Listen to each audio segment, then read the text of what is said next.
नमस्कार, आप सभी का आपके YouTube channel GM education online class में हार्दिक स्वागत है। कक्षा 8 की एक्सरसाइज 3.1 वीडियो सेकंड है ये, चतुर्भुजों को समझना। तो कल की क्लास के अंदर मैंने बहुभुज के बारे में आपको बताया था, उसके प्रकार के बारे में बताया था। उत्तल अवतल बहुभुज, सम बहुभुज और विषम बहुभुज, और भुजाओं के आधार पे बहुभुज, ये कल मैंने आपको समझाया था। अब देखिए 3.1 का पहला क्वेश्चन है। यहाँ कुछ आकृतियां दी गई है, जो आकृति आपको दिख रही है ये 8 आकृतियां दी गई है। इनका वर्गीकरण करना है। प्रत्येक का वर्गीकरण निम्नलिखित आधार पर कीजिए, मतलब इनको छांटना है। ए है, ए में क्या दिया हुआ है, मैं यहाँ पे आंसर लिख रहा हूं। ए के अंदर दिया हुआ है साधारण वक्र। साधारण वक्र वो होते हैं जो केवल मतलब किसी वक्र के अंदर कोई वक्र ना बनाओ, ठीक है ना, या फिर एक लाइन को कोई दूसरी लाइन क्रॉस नहीं कर रही हो, वो क्या होते हैं, साधारण वक्र होते हैं। तो कौन कौन से होंगे, एक तो पहला हो गया, बताइए, एक दूसरा, तीसरा, ये चौथा। देखिए लाइन एक दूसरे को क्रॉस कर रही है, इसलिए ये साधारण वक्र नहीं है। फिर पांचवा, छठा, सातवां और आठवां नहीं है, क्योंकि ये दो वक्रों को जोड़ रहा है, ये जटिल वक्र में आता है। बी देखिए, इसका बी है साधारण बंद वक्र, मतलब ये जो बंद वक्र, खुला वक्र कल मैंने समझाया था। वैसे तो ये सारे के सारे बंद ही है, लेकिन साधारण होने चाहिए। तो साधारण एक पहला हो गया, दूसरा हो गया, तीसरा हो गया, पांचवा हो गया, छठा और सातवां, मतलब यानी कि ए का जो आंसर होगा वो ही बी का होगा।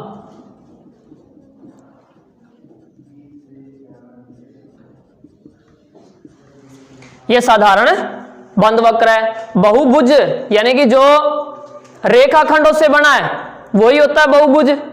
यहां रेखाखंडों से देखिए आप, 1 नंबर आकृति बनी हुई है और 2 नंबर बनी हुई है। इसके अलावा अगर हम इसको माने तो ये बहुभुज नहीं है, क्योंकि लाइनें एक दूसरे को काट रही है, और ये इसके अंदर सभी रेखाएं नहीं है, इसमें सभी रेखाएं नहीं है। तो सी का उत्तर होगा पहला और दूसरा। सी का आंसर क्या होगा, पहला और दूसरा। अब देखिए डी, उत्तल बहुभुज। उत्तल बहुभुज वो होता है जिसमें प्रत्येक अंतःकोण 180 डिग्री से छोटा हो। यानी कि मैंने एक निशानी बताई थी आपको कि कोई भी कोण अगर अंदर दसा हुआ है तो वो क्या होगा, अवतल बहुभुज होगा, अवतल। और अंदर दसा हुआ नहीं है मतलब उत्तल बहुभुज होगा। तो यहाँ पे केवल मात्र एक ऐसा बहुभुज है जो कि उत्तल है। तो डी का आंसर क्या होगा, यहाँ पे लिख रहा हूं मैं डी का होगा 2 नंबर। और ई के अंदर अवतल बहुभुज, ये देखिए ये एक कोण अंदर की ओर धसा हुआ है, यानी कि ये जो अंदर जो कोण बन रहा है, इस कोण का मान 180 डिग्री से बड़ा है, 180 डिग्री से बड़ा है, इसलिए ये कौन सा हो गया, ये अवतल बहुभुज हो गया।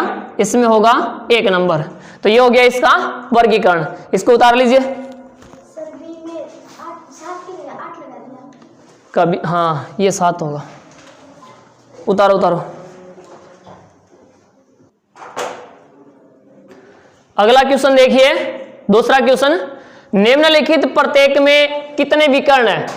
एक उत्तल चतुर्भुज के अंदर कितने विकर्ण है, एक समषटभुज में कितने और एक त्रिभुज में कितने हैं, यानी कि हमें विकर्णों की संख्या बतानी है।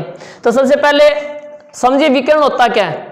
कल की क्लास में मैंने आपको बताया था कि सम्मुख शीर्षों को मिलाने वाला रेखाखंड क्या कहलाता है, विकर्ण कहलाता है। सम्मुख शीर्षों को मिलाने वाला रेखाखंड क्या कहलाता है, विकर्ण कहलाता है। एक आंसर देखिए, एक उत्तल चतुर्भुज के अंदर एक चतुर्भुज की आकृति बना लेते हैं, ये चतुर्भुज की आकृति होगी। अब इसके अंदर विकर्ण खींच के देखते हैं हम। देखो सम्मुख शीर्षों को मिलाने वाला, इसके सामने ये शीर्ष है, इसको अगर हम मिलाएंगे एक विकर्ण हो गया, दूसरे ये हो गए, कितने विकर्ण हो गए, 2। एक का आंसर क्या होगा, 2। अब देखिए बी में एक समषटभुज, तो पहले हम षटभुज की आकृति बना लें। समषटभुज का अर्थ ये हो गया कि एक ऐसा बहुभुज जिसकी 6 भुजाएं हो और 6 की 6 क्या हो, समान हो, वो क्या कहलाता है, समषटभुज कहलाता है। तो ये षटभुज की आकृति बन गई। इसमें कितने विकर्ण है, गिनते हैं। नाम हो गया इसका A B C D E F। ए को सी से मिलाते गिनते रहना साथ साथ में, 1 2 3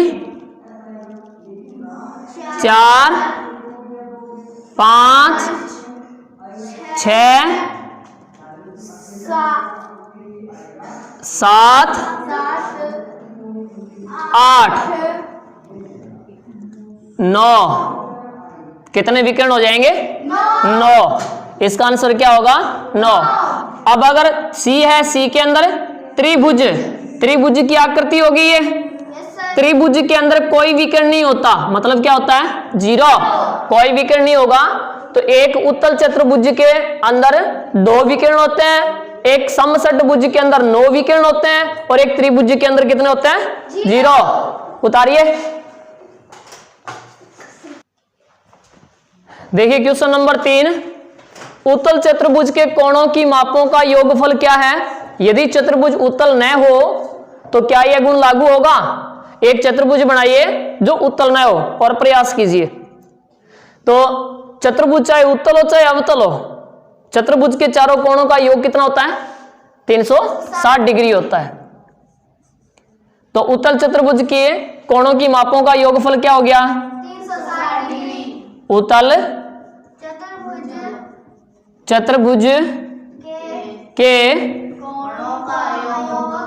कोणों की मापों का योगफल 360 डिग्री होता है। कितना होता है? 360 डिग्री होता है। यदि चतुर्भुज उत्तल न हो तो क्या यह गुण लागू होगा? मैंने अभी आपको बताया, चाहे चतुर्भुज उत्तल हो चाहे अवतल हो, चारों कोणों की मापों का योग हमेशा 360 डिग्री होगा। तो हाँ, यह गुण लागू होगा। चतुर्भुज उत्तल न हो तो क्या यह गुण लागू होगा? हाँ।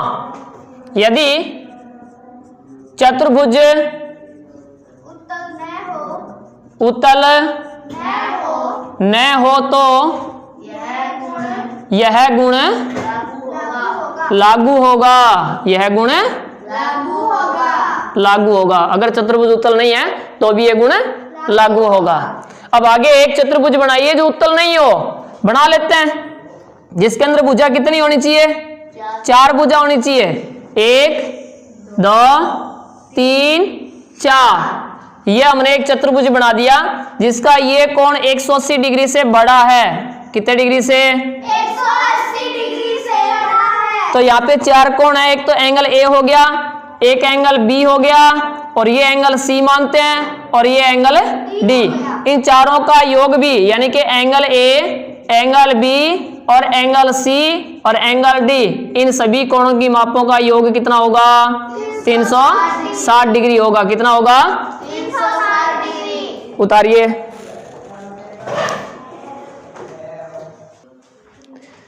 देखिए एक्सरसाइज 3.1 का चौथा क्वेश्चन, तालिका की जांच कीजिए, प्रत्येक आकृति को त्रिभुजों में बांटिए और कोणों का योगफल ज्ञात कीजिए।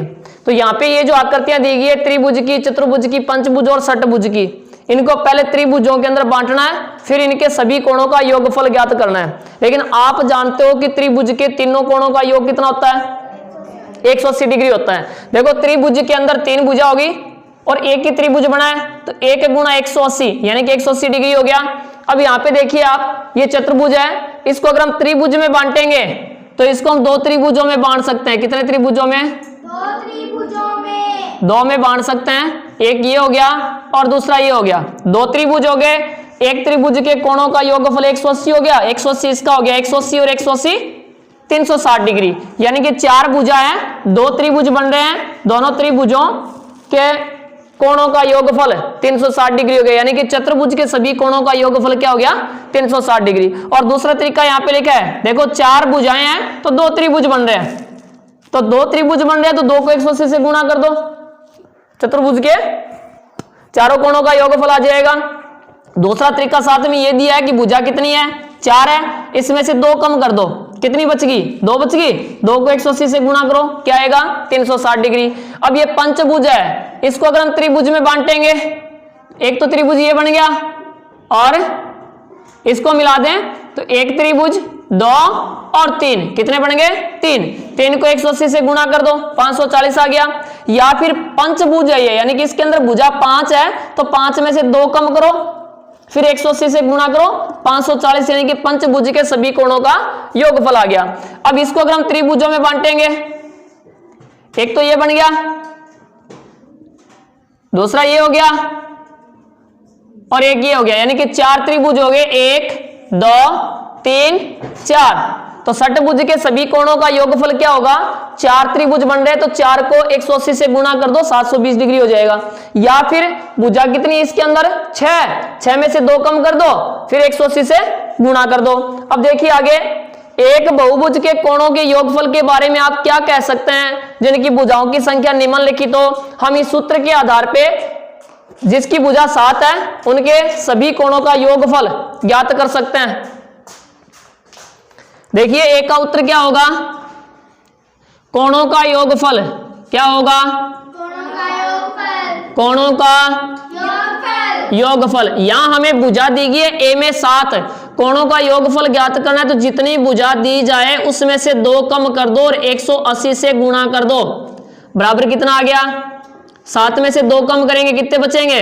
5 बचेंगे। 5 गुणा 180 बराबर 900 डिग्री। कितना? 900 डिग्री।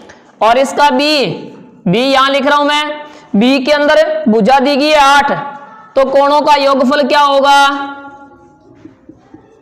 कोणों का योगफल 8 में से 2 कम कर दो और 180 से गुणा कर दो। 8 में से 2 को कम करेंगे 6 आएगा, 6 गुणा 180 1080 डिग्री। सी के अंदर दिया गया है 10 भुजा, यानी ऐसा बहुभुज जिसकी भुजाएं 10 हो के सभी कोणों का योगफल क्या होगा? तो कोणों का योगफल ज्ञात करना है हमें। जितनी भुजा दी जाए उसमें से 2 कम कर दो और 180 से गुणा कर दो। 10 में से 2 कम करेंगे 8 बच गया, 8 को 180 से गुणा कर दो 1440 डिग्री। ठीक इसी प्रकार अगर n भुजा दी जाए तो कोणों का योगफल क्या होगा? कोणों का योगफल जितनी भी भुजा दी जाए उसमें से आपको क्या करना है? 2 कम करना है और 180 से गुणा करना है। तो यानी कि ये एक कोणों का योगफल ज्ञात करने का सूत्र भी प्राप्त हो गया। n-2 गुणा 180, यानी n का अर्थ हो गया भुजाओं की संख्या। जितनी भी भुजा आपको दी जाए उसमें से 2 कम कीजिए और 180 से गुणा कर दीजिए, कोणों का योगफल आ जाएगा। उतारिए।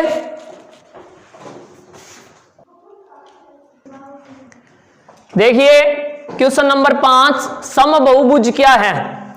सबसे पहले आप समबहुभुज की परिभाषा देखिए। वह बहुभुज जिसकी सभी भुजाएं समान हो समबहुभुज कहलाता है।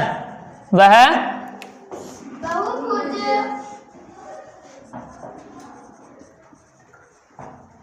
जिसकी सभी भुजाएं समान हो। वह बहुभुज जिसकी सभी भुजाएं समान हो। जिसकी सभी भुजाएं समान हो। सभी भुजाएं समान हो उसे समबहुभुज कहते हैं। समबहुभुज कहते हैं। कहलाता है। क्या कहते हैं? बात एक ही है। वह बहुभुज जिसकी सभी भुजाएं समान हो समबहुभुज कहलाता है। अब देखिए पहले का उत्तर, मतलब आपको नाम बताने, एक समबहुभुज का नाम बताइए जिसमें 3 भुजाएं हो। समबहुभुज अगर त्रिभुज की तीनों भुजाएं अगर समान हो तो उसे हम क्या कहते हैं? समबाहु त्रिभुज। क्या कहते हैं? समबाहु त्रिभुज। समबाहु त्रिभुज। और अगर किसी बहुभुज की चारों भुजाएं समान हो, तो यह किसी बहुभुज के अंदर 4 भुजा हो तो उसे चतुर्भुज कहते हैं। कोई ऐसा चतुर्भुज जिसकी चारों भुजाएं समान हो उसको क्या कहेंगे हम? एक तो कहेंगे समचतुर्भुज कहेंगे। क्या कहेंगे? समचतुर्भुज। वर्ग है वो एक समचतुर्भुज ही होता है क्योंकि वर्ग की चारों भुजाएं समान होती है। तीसरे का उत्तर देखिए। तीसरा है 6 भुजाएं अगर समान हो तो उसे क्या कहेंगे? समषटभुज। इनको लिख लीजिए। बाकी के जो क्वेश्चन रह गए वो करेंगे हम नेक्स्ट क्लास के अंदर।